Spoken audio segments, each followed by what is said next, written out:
Welcome to the Engineering Update. I'm Casey Panetta, editor of ECN. In this week's episode, a robot with human reflexes, a virtual reality headset sans nausea, and a personal submarine.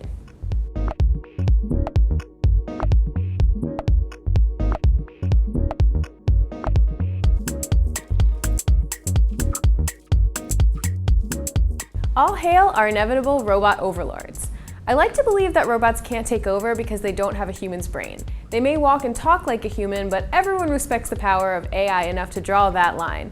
And I think we can all be grateful that there aren't any researchers working. We're trying to put the human's brain inside the robot. Oh, are you kidding me? Have you not seen how this ends? Luckily, our friends over at MIT share none of my fears of the robot future because they've been working on a robot with a human brain. Luckily, their goal isn't so evil. It's actually about equipping a robot with the ability to act as a human would in emergency situations. There are a lot of moments when having the brain of a human is necessary in certain emergencies, but physically it's simply too dangerous for a human to be there. They'd like to create a robot that can learn and adapt on the fly, as a human being would be able to, without risking a life. This robot might be able to think like a human, but at least it won't be able to move like one, right? Hope you weren't banking on that because they're creating this robot so it's capable of balancing and dealing with various terrains. This is an incredibly difficult problem for most robots because it takes an extreme amount of energy to maintain an upright position, and also keeping balance is a very difficult task. MIT has tackled this issue by using a real human slave, human researcher, and taking advantage of the human's ability to balance and feeding that back over to the robot.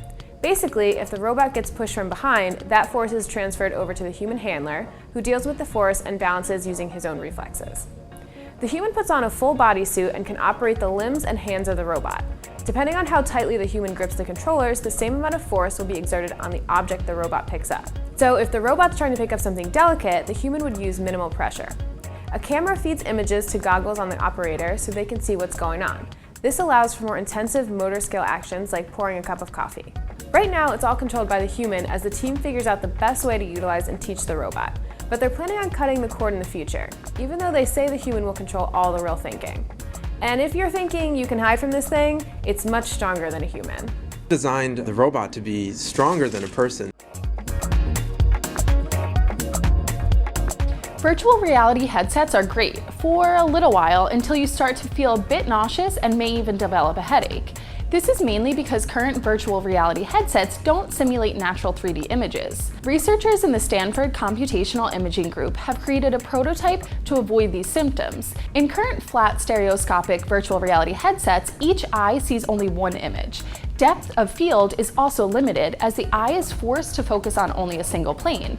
In the real world, we see slightly different perspectives of the same 3D scene at different positions of our eye's pupil. We also constantly focus on different depths. The next generation virtual reality headset will mimic the real-world views by using light field technology to create a natural, comfortable 3D viewing experience. The headset design incorporates two stacked transparent LCD displays with a spacer. The new light field technology solves the disconnect by creating a sort of hologram for each eye to make the experience more natural.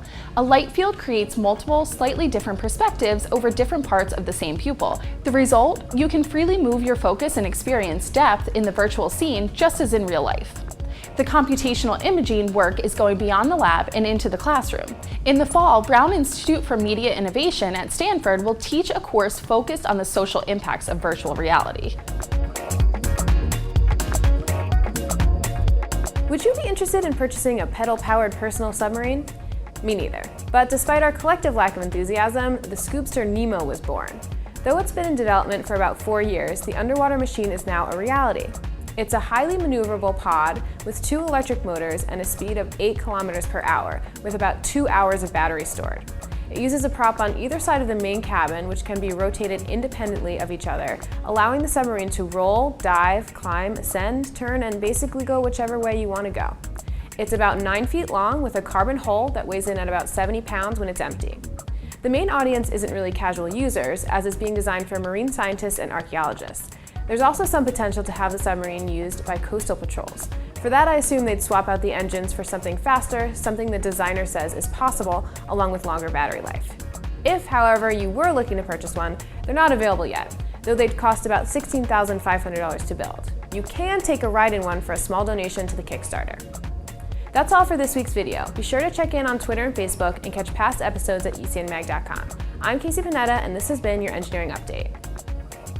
Ta-da!